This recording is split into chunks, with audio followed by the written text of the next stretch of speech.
علیہ الصلوۃ والسلام نے فرمایا کہ جب آدمی کو دوسرے آدمی سے تکلیف ہوتی ہے تو چاہتا یہ ہے کہ اسے تکلیف ہو اور یہ کسی مصیبت میں گرفتار ہو، تو عربی زبان میں اسے کہتے ہیں شماتہ۔ آپ علیہ الصلوۃ والسلام نے فرمایا کہ جب آدمی کسی دوسرے آدمی کی مصیبت پہ خوش ہوتا ہے تو اللہ مصیب زدہ کو تو عافیت دے دیتا ہے، اس کے بدلے میں اسے مصیبت میں ڈال دیتا ہے۔ جب کینہ اندر ہوتا ہے نا، بغض، حسد، تو اندر سے جذبات یہ ہوتے ہیں کہ یہ مصیبت میں گرفتار ہو جائے، یہ کسی پریشانی میں مبتلا ہو جائے۔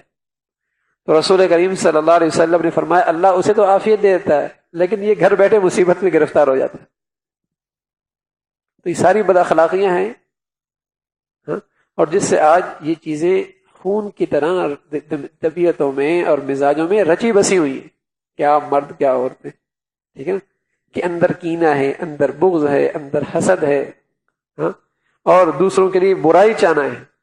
وہ جو اندر کے اخلاق ہیں، دوسروں کے لیے ہمدردی، دوسروں کے لیے احسان، دوسروں کے لیے اچھائی، دوسروں کی خیرخواہی، یہ ساری خوبیاں نکل گئیں اور اس کے بدلے میں کینہ بغض حسد آ گیا۔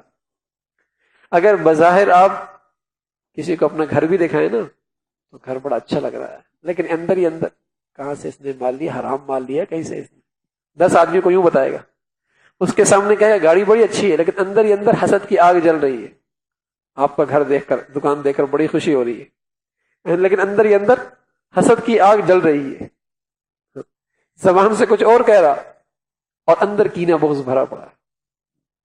تو یہ آدمی کے باطن کو برباد کر دیتا ہے، آدمی کے باطن کو برباد کر دیتا ہے۔ یہ ظاہری اعضاء سے جتنی بھی نیکیاں کرے، اس کے دل پہ کبھی نیکیوں کا نور نہیں آ سکتا، کبھی دل کے پہ نیکیوں کا نور نہیں آ سکتا جب تک اس دل کو ان گندگیوں سے پاک نہ کر لے۔ وَذَرُوا ظَاهِرَ الْإِثْمِ وَبَاطِنَهُ، اپنے آپ کو ظاہری گناہوں سے بھی اور باطنی گناہوں سے بھی پاک کر لو۔ اصل میں آج ظاہری گناہوں کو ہم گناہ سمجھتے ہیں، ظاہری گناہوں کو گناہ سمجھتے ہیں، پھر بھی توبہ کی توفیق ہو جاتی ہے، لیکن یہ جو اندر کے گناہ ہیں، دل کی کینہ، وہ اسے آج مسلمان گناہ ہی نہیں سمجھتا۔ یہ زبان پہ جو غیبت چلتی ہے اور دوسروں کی برائیاں چلتی ہیں، وجہ یہی ہے کہ انہیں ہم گناہ سمجھتے نہیں، توبہ کی بھی توفیق نہیں آتی۔ رحماء بینہم، اہل ایمان کی خوبی ہے رحماء بینہم، آپس میں رحم کرنے والے، شفقت کرنے والے، یہ صحابہ کی خوبی ہے۔ رحماء بینہم والف بین قلوبہم، اللہ نے ان کے دلوں کے اندر الفتیں ڈال، دل کے اندر، زبان سے نہیں۔ حضور علیہ الصلوۃ والسلام نے فرمایا ایک وقت آئے گا کہ لوگ زبانوں سے محبت کا اظہار کریں گے، دلوں میں نفرت ہوگی۔ زبان سے محبت کا اظہار اور دلوں میں نفرت ہوگی۔ اہل ایمان کی نشانی کیا بتائی؟ وَأَلَّفَ بَيْنَ قُلُوبِهِمْ، اللہ نے ان کے دلوں کو جوڑ دیا تھا۔ رحماء بینہم، وہ آپس میں باہمی ایک دوسرے پہ شفقت کھانے والے، دل کے اندر شفقت، رحم، پیار۔ تو یہ میرے عزیزو اخلاق ہیں، اور ان کے لیے موذی اور بد اخلاقیاں کینہ اور بغض ہیں۔ تو آدمی اپنا دل کا محاسبہ کرے رات سونے سے پہلے کہ میرے دل کے اندر کسی کا کینہ اور بغض تو نہیں ہے، میں کسی کی برائی تو نہیں چاہتا۔ سچی بات یہ ہے کہ دوسروں پہ حسد کرنے سے کیا ہونا ہے، اسے تو پھر بھی ملتے رہنا ہے۔ اگر ہم اس کی برائی چاہتے بھی ہیں لیکن حسد سے تو اس کا اور فائدہ ہو رہا ہے، وہ اللہ کے دربار سے بھی نوازا جا رہا، نقصان تو حاسد ہی کا ہے۔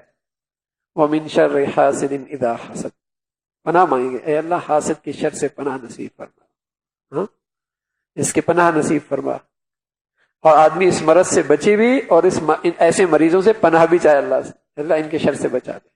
تو یہ موذی مرض ہے جو آج ہمارے معاشرے کے اندر خون کی طرح سرایت کر چکا ہے۔ کینہ بغض خاندانوں میں، گھروں میں، رشتہ داروں میں، سب یہ مرض موجود ہے۔ اس لیے ظاہری طور پہ جسم ملی ہوئی ہیں، دل ٹوٹی ہوئی ہے، محفل میں اکٹھے بیٹھے ہیں، دل ٹوٹی ہوئی ہے، زبان سے محبت کا اظہار ہے، دل ٹوٹی ہوئی ہے، بظاہر تحفے تحائف کا تبادلہ ہے، دلوں کے اندر بغض بھرا پڑا ہے۔ اچھے خاصے تحفے تحائف ہوتے ہیں، ایک دوسرے کو دیتے ہیں، لیکن اندر بغض بھرا پڑا۔ تو یہ بڑی بد اخلاقی ہے۔